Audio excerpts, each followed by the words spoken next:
Ini gampang ya indikatornya ya. Pencemaran nama baik, fitnah itu sebenarnya dua hal yang berbeda. Tapi di dalam hal ini dua-duanya itu terfulfill. Kenapa? Karena yang dituduhkan itu kepada Pak Jokowi adalah tindak pidana. Yang dituduhkan kan memalsukan ijazah. Ya. Aslinya nggak punya ijazah, tapi dia punya ijazah, itu tindak pidana. Artinya itu sudah persyaratan absolut untuk orang merasa tercemar dan untuk orang merasa difitnah, itu sudah terlengkapi. Wah, Itu yang pertama. Yang ini kedua, ahli kalau balik hukum lagi UI, ke teman-teman. pertanyaan kita malam ini, bisa nggak dijerat pidana? Sadly, ya bisa. Kenapa? Karena pertama, kita lihat dulu sistem pembuktian kita. Sistem pembuktian kita itu minimal untuk mentersangkakan orang dan Dua alat memidanakan bukti. orang itu jumlah alat buktinya 2. Ya. Nah, berdasarkan yang sudah kita ketahui, alat buktinya ini sudah lebih dari 2 dan bahkan banyak, saya yakin. Ya, karena ada tadi ya foto, lab for, keterangan dari UGM itu sudah lebih dari 2. Ya bisa kalau pertanyaannya bisa atau tidak. Tetapi apakah pihak Rosyuro CS bisa melawan ini? Apakah dia mempunyai bukti pamungkas gitu ya? Yang tadi kita bicarakan, kan dia sedang distancing, memberikan jarak, mau mengatakan, itu kebenaran yang dibuat-buat oleh alat negara. Saya punya kebenaran aslinya. Nah, klaim ini didukung nggak dengan bukti? Nah, Apa ini yang misalnya penting. tadi? Salah satunya tadi Mbak Vena mengatakan skripsi misalnya. Kalau skripsinya itu ternyata dia tidak buat sendiri, dibuatin orang, ini juga salah satu bukti krusial. Bisa, tapi ada tidak yang bukti saksi Oke. ya atau dokumen untuk mengatakan itu? Kalau sejauh ini ngelihatnya bukti pamungkas itu sulit nggak sih didapatkan? Ya sulit ya. Kalau sekarang Sulit, kalau ya kan? posisinya sudah begini itu sudah agak sulit ya. Yang saya bayangkan tadi ya tadi pintu masuknya tadi mungkin skripsi, makanya dia sedang menggoreng itu soal skripsi. Karena begini mau mengatakan kalau UGM udah bilang benar lulus, kemudian lab for Bareskrim, dan Bareskrim ini kan polisi, lebih tinggi derajatnya dari Polda Metro, ya dia pasti akan referensinya ke sana. Kemudian ada saksi-saksi lain, nah ini kan udah terpojok. Nah bukti krusial apa? Misalnya bukti krusialnya yang pertama mau menunjukkan UGM ini kong kali kong juga ternyata. Ya, tuduhannya UGM ini begitu. ikut serta dalam fabricated design ini, bahwa sebenarnya Pak Jokowi itu nggak lulus, tapi oleh UGM dibilang lulus. Nah bukti apa yang bisa mengatakan itu? Wah itu banyak, misalnya saksi, ada nggak saksi yang bisa mengatakan itu? Iya, atau bisa nggak membantah foto-foto misalnya ikut KKN? Ada nggak saksi yang bilang, oh ternyata nggak ikut KKN, itu ditempel fotonya editan. Nah itu Atau seperti numpang itu. foto. Yang kedua skripsi tadi yang saya katakan, Oke. dijokiin apa enggak nih?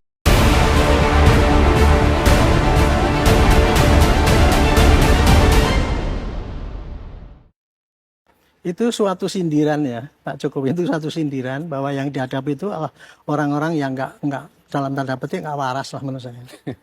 Saya betulnya kasihan ya mereka itu. Katanya ahli, tapi dalam penelitian itu tadi kan saya ini menjamin penelitian itu benar. Tetapi begitu dikejar sampelnya yang Anda pakai apa? Disiplin sampelnya apa? Nggak mau dia. Oke. Padahal kalau yang namanya penelitian itu ya, forensik, sampelnya harus betul-betul memang valid gitu. Oke, baik. Banding cuma 3 dibilang, wah itu kan teman-temannya yang ditunjuk itu. Semua palsu dibandingkan dengan palsu ya identik. Itu kan konyol. Itu justru argumentasi yang kayak gitu itu namanya itu pembohongan itu. Itu masuk juga di dalam kebohongan. Oleh hakim nanti dinilai kan gitu. Jadi bagi kami ya, mau ngajukan apapun silahkan nggak apa-apa, kita tampung nanti. Sekarang mumpung masih di dalam penyidikan di Metro, sampaikan ke Metro sana, nanti kalau dipanggil ya ngomong. Jangan kemarin dipanggil, saya nggak dipanggil namanya, ya ngapain saya ngomong. Itulah ketololan mereka itu menurut saya.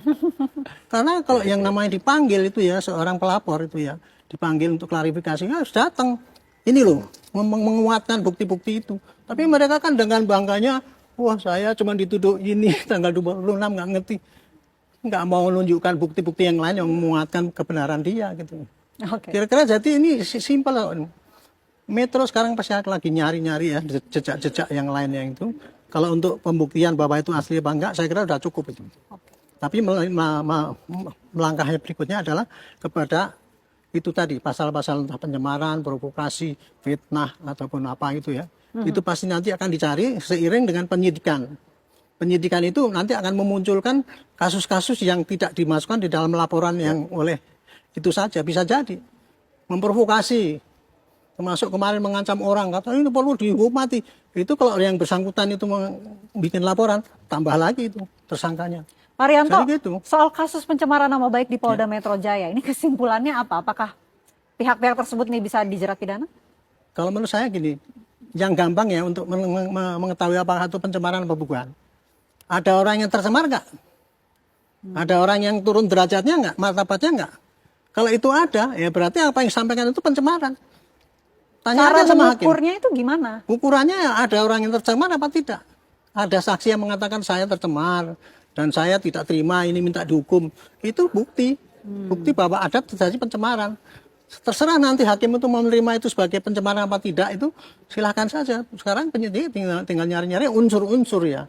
Unsur-unsur pencemaran itu adalah kalau itu ya mencemarkan, kemudian ada orang yang tercemar, ada orang kehormatan merasa diinjak-injak dan dia mengadu, itu namanya terjadi pencemaran. Gitu. Contohnya ya gitu. Kalau provokasi, ada orang yang ngocok-ocoki orang gini-gini, ternyata memang ada orang yang berbuat seperti yang diprovokasi itu. Ada, gitu aja kok. Sini masalah ini sebenarnya tidak sulit pembuktiannya. Yang sulit kan kelihatannya kan karena mereka tuh pakai macam-macam ngomong gini, pakai berdalih gitu. Itu sebenarnya bagi saya nggak masalah berdalih, mau silahkan bersilat lidah di sini ya, silahkan aja, nanti hakim yang akan menilai daripada bukti-bukti yang dibawa ke pengadilan. Oke. Janganlah kau begitu terus. Ngabisin waktu, Bos. Ilmu kau umur kau tuh gak seberapa lagi. Sisa hidup itu cobalah kau itu tawadu, duduk di hadapan sajadah kalau kau Islam. Kalau kau Kristen, di hadapan Yesus Kristus di gereja sana, kau berdoa. Ya kan? Jadilah orang baik, carilah uang yang benar. Gitu. Saya ini berbicara begini bukan berarti saya orang baik. Minimal kita coba berbuat baik. Saya ini juga bukan orang baik, Roy Suryo, ya, Rismond, Dr. Tifa, mungkin Pak Egy Sujana juga lah profesornya yang di belakangnya, serta Ahmad Kojinuddin dan Rafli Harun, ya, serta Abraham Samad, ini yang sering-sering buat gaduh nih di Indonesia. Cobalah berpikir, apa nggak malu sama anak kau nyari duit dari hasil viral yang nggak benar? Nggak malu kalian? Hah? Aku saja cari duit ini, terseok-seok, udah jadi orang benar ini, susahnya bukan main. Gimana kalau nama kau cacat nanti? Susah. Aku saja yang namanya coba aku bersihkan sedikit-sedikit karena aku sering dibully oleh netizen. Susah nyari duit, Bos. Sekelas aku aja yang udah viral, lebih viral dari kau. Zaman sekarang susah nyari duit, Bos. Apalagi namanya kau cacat-cacatin dengan diri kau sendiri. Bagaimana psikolog anak kau di sekolahan? Yang ayahnya, ibunya seperti Dr. Tifa. Kasihan, Bos. Jangan memikirkan perasaan kalian sendiri. Perasaan anak cucu kalian ini harus dipikirkan, jejak digital, Bos. Apa sih untungnya kalian mau menjarakan Jokowi kalau bisa?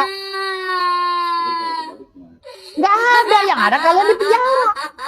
Kan saya sudah bilang, lidah aku ini lumayan sakti loh. Ada beberapa orang yang aku sebut itu kalau bilang cacat-cacat, celaka-celaka. Nah hari ini aku bilang, Roy Suryo, Roy Panci, ya Rismond Syanipa, Dr. Tifa, hati-hati, kau pasti di penjara.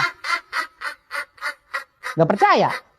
Kau pasti di penjara kalau kau begini terus. Assalamualaikum warahmatullahi wabarakatuh. Pemirsa di seluruh Indonesia, bertemu kembali dengan saya Irma Suryani di Irma Suryani Bicara. Pemirsa, kali ini saya ingin membahas terkait dengan pernyataan seseorang yang mengatakan bahwa apa nggak boleh orang bertanya. Nah, saya ingin menyampaikan definisi bertanya. Bertanya adalah ekspresi keingintahuan seseorang akan sebuah informasi yang dituangkan dalam sebuah kalimat tanya atau ujaran yang bertujuan untuk meminta informasi kepada orang tersebut. Nah, saya ingin menyampaikan kepada kita semua bahwa kalau kita bertanya, tentu kita ingin memperoleh jawaban.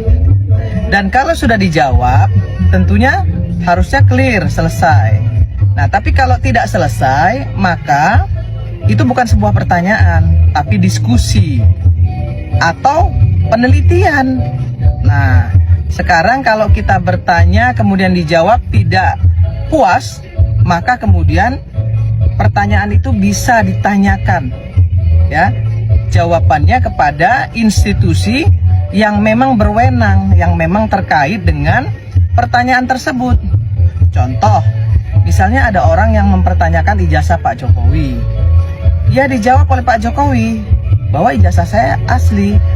Nah kemudian orang itu nggak puas. Nah kemudian Pak Jokowi bilang, ya kalau nggak puas silahkan tanya UGM. Karena UGM yang mengeluarkan ijazah tersebut. Nah UGM kemudian menjawab bahwa ijazah Pak Jokowi asli. So what? Apalagi gitu. Masa nanya ijazah ke polisi, nanya ijazah mau sampai ke Singapura, aneh kan gitu ya. Maka itu bukan pertanyaan, tapi itu adalah pemaksaan kehendak. Orang bertanya, tapi jawabannya harus sesuai dengan apa yang ada di pikiran dia. Itu bukan bertanya, itu menyelidiki. Nah kalau menyelidiki, silakan selidiki secara ilmiah gitu, ya, secara data, fakta. Maka kemudian yang harus dilakukan adalah tanya ke yang mengeluarkan ijazah tersebut. Nah kalau kemudian UGM sudah menyatakan itu asli dan siap menjadi saksi, apalagi yang harus diributin gitu. Ini bukan persoalan bertanya, ini soal tuduhan. Beda ya pertanyaan dengan tuduhan. Nah itu yang ingin saya sampaikan kepada pemirsa di seluruh Indonesia. Maka kemudian kenapa Pak Jokowi baru sekarang melaporkan hal ini kepada kepada kepolisian? Karena kalau dulu beliau masih menjadi presiden, dilaporkanlah orang-orang ini, maka apapun hasilnya, orang-orang ini akan mengatakan bahwa Pak Jokowi menggunakan kekuasaannya untuk melakukan pembenaran, ya. Nah, maka kemudian setelah Pak Jokowi tidak menjadi presiden lagi dan menjadi orang biasa, Pak Jokowi kemudian mau menanggapi ini secara hukum. Dilaporkanlah orang-orang ini ke polisi. Karena apa? Karena beliau sudah menjadi rakyat jelata. Maka hari ini karena dikatakan sudah terlalu berlebihan, fitnah, hoax, dan lain sebagainya, maka Pak Jokowi mengambil tindakan. Nah, anehnya lagi, ketika yang beliau sudah menjadi rakyat biasa pun masih nggak percaya, ya, dengan mengatakan bahwa Kapolrinya adalah pilihan Pak Jokowi dan lain sebagainya. Aduh, ini kan namanya pemaksaan kehendak. Mau apa lagi? Ya kan nanti setelah itu apa lagi? Sudah misalnya ada Pak Kapolri diganti dan tetap menyatakan bahwa itu adalah asli. Mau diganti lagi? Saya kira ini benar-benar satu tindakan ceroboh, ya, tindakan yang berlebihan, yang tidak pada porsinya, ya. Jadi jangan mengatakan bahwa bertanya apa, Bo? Emang kita nggak boleh bertanya? Ya boleh, tapi bertanya itu kalau sudah dijawab, ya sudah. Apalagi yang menjawab adalah institusi terkait. Nah kalau masih ngotot, ya, dengan kalimat bahwa nggak percaya lagi dengan institusi tersebut, ya berarti itu tuduhan, bukan pertanyaan. Begitu pemirsa di seluruh Indonesia. Saya ingin menyampaikan, jangan kita mau diadu domba, jangan terus-terusan mau mengikuti kegaduhan-kegaduhan yang diciptakan oleh orang-orang yang tidak bertanggung jawab, sebagaimana yang disampaikan oleh Presiden Prabowo Subianto di Hari Kesaktian Pancasila kemarin. Kami, orang-orang cerdas, orang-orang bersih hati ini, ya, termasuk Presiden, juga mengkhawatirkan ada agen-agen asing yang berkeliaran di Republik ini, yang terus-menerus, ya, dipergunakan oleh agen-agen asing, oleh orang-orang asing ini untuk mengaduk-ngaduk Indonesia, untuk menghadap-hadapkan rakyat dengan rakyat dan rakyat dengan pemerintah. Hati-hati terhadap agen-agen asing ini. Mereka bekerja bukan untuk bangsa Indonesia, tapi justru menjadi pengkhianat bangsa dengan bekerja dengan negara-negara asing yang memang berkepentingan untuk menghancurkan Indonesia. Jadi sekali lagi, yuk kita sama-sama jaga Indonesia kita, jangan sampai diadu domba oleh agen-agen asing yang ada di Republik ini. Salam keindonesiaan.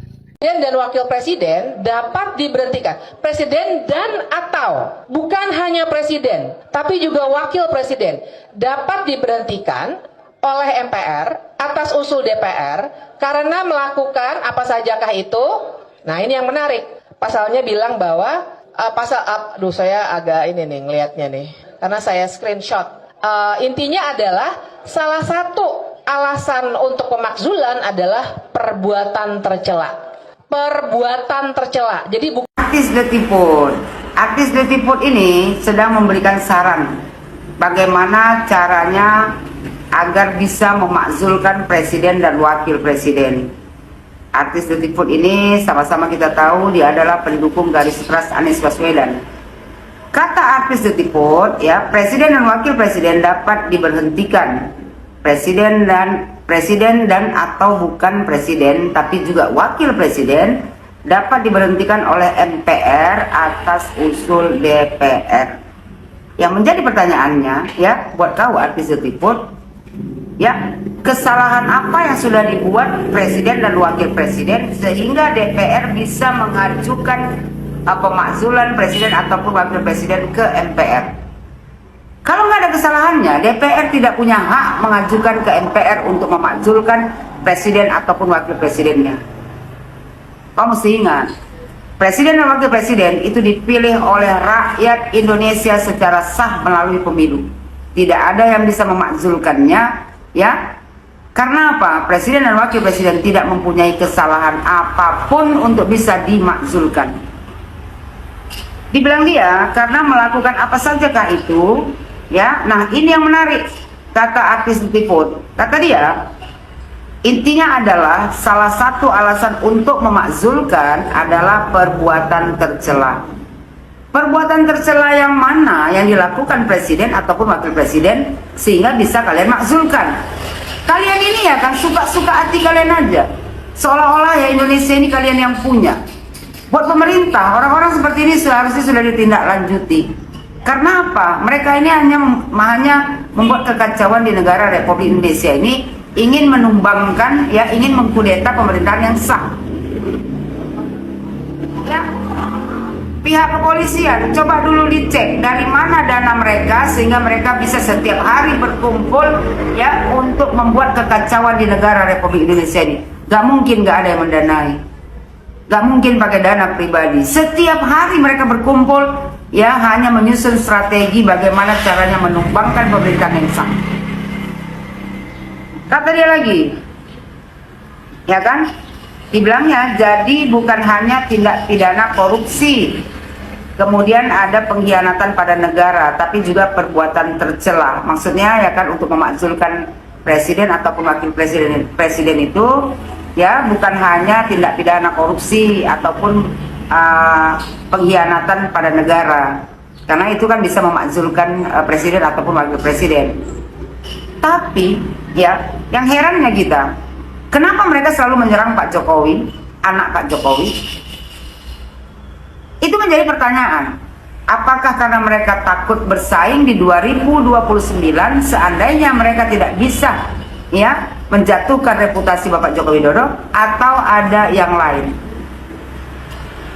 Terus kata dia, nah perbuatan tercela ini kalau kita lihat modelnya di Amerika Serikat, ini namanya misdemeanor. Jadi yang kecil-kecil, kata dia. Kenapa perbuatan tercela masuk? Logikanya adalah persis seperti hal-hal yang sekarang ini kita hadapi. Apa hal yang kau hadapi sekarang? Perbuatan tercela yang mana yang dilakukan presiden dan wakil presiden sekarang? Kalian itu yang melakukan perbuatan tercela, mau makar, membuat keributan di negara Republik Indonesia ini. Kalian ini pengkhianat bangsa. Dibilang dia nggak perlu jadi koruptor, ya, untuk memakzulkan presiden ataupun wakil presidennya. Nggak perlu jadi pelaku kekerasan. Tapi begitu dia sudah adabnya, tindak tanduknya, pikirannya sudah tidak lagi sesuai dengan syarat seorang presiden atau wakil presiden dan janji dan sumpah jabatannya, dia bisa kena pasal pemakzulan. Adab yang mana yang kau maksud? Bukannya kalian manusia yang tidak beradab? Tindak tanduk dan perilaku yang mana, ya, dari presiden dan wakil presiden sehingga bisa dimakzulkan? Tindak tanduk dan perilaku kalianlah, ya, yang bisa membuat kalian, ya kan, dituntut secara hukum. Karena kalian ini sudah merencanakan makar. Terus dibilang dia kan, jadi kalau saya menyarankan, dia menyarankan ya perbuatan tercela untuk memakzulkan presiden ataupun wakil presiden. Tapi dia sendiri nggak tahu perbuatan tercela yang mana yang dilakukan presiden ataupun wakil presiden sehingga bisa dimakzulkan. Dibilang dia ketimbang pasal-pasal pidana, karena kalau pasal pidana nanti kita akan ribet lagi dengan persoalan-persoalan teknisnya, terutama ini adalah pejabat negara. Kalaupun mau ke bawah, ya, mau memakzulkan presiden dan wakil presiden berdasarkan karena tindak pidana yang mana yang dilakukan presiden ataupun wakil presiden. Ini pemerintah ya seharusnya menindak tegas orang-orang seperti ini. Karena mereka ini berkumpul setiap hari hanya menyusun strategi bagaimana bisa menumbangkan pemerintahan yang sah. Sebenarnya yang mau mereka kudeta adalah pemerintahan Bapak Prabowo Subianto.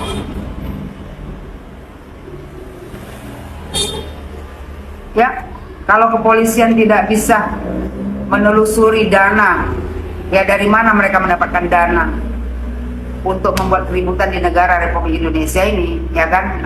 Saya ini nggak tahu lagi lah apa yang mau jadi di negara Republik Indonesia ini. Kalau saja orang-orang seperti ini, pengkhianat bangsa, dibiarkan koar-koar terus di negara Republik Indonesia ini.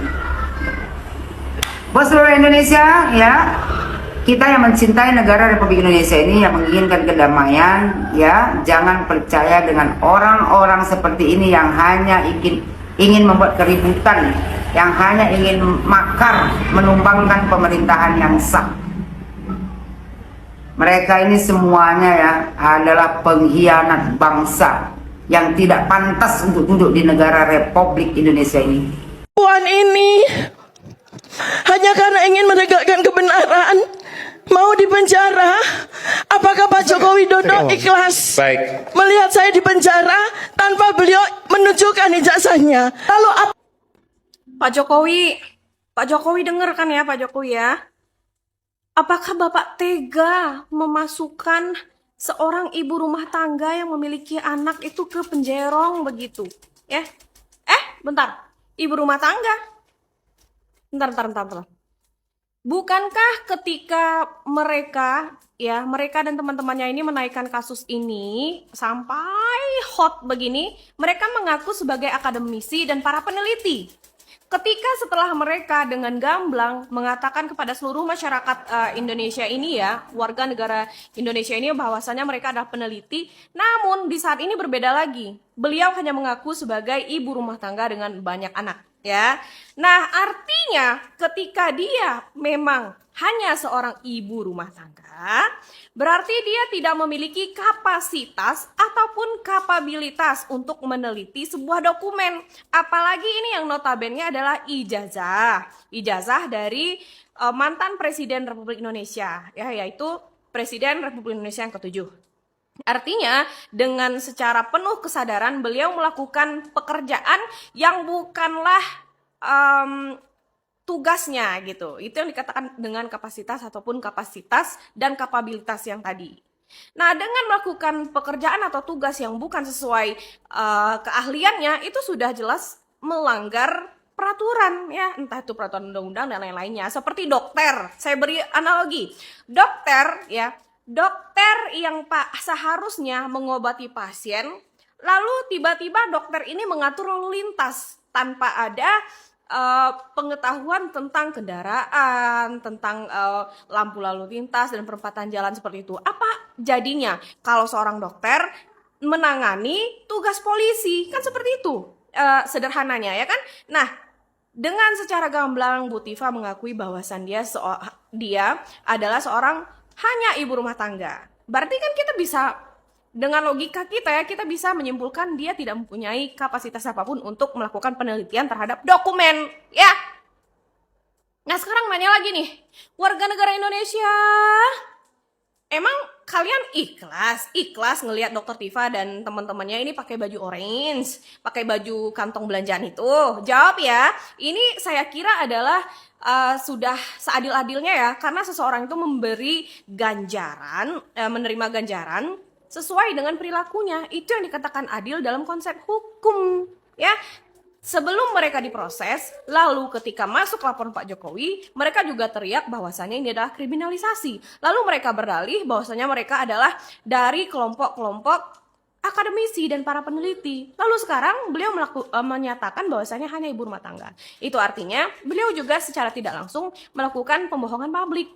Orang yang sedang melaksanakan yang bukan tugasnya, bukan kapasitas dan kapabilitasnya. Ya, teman-teman, kalian ikhlas apa tidak? Share komentar kalian.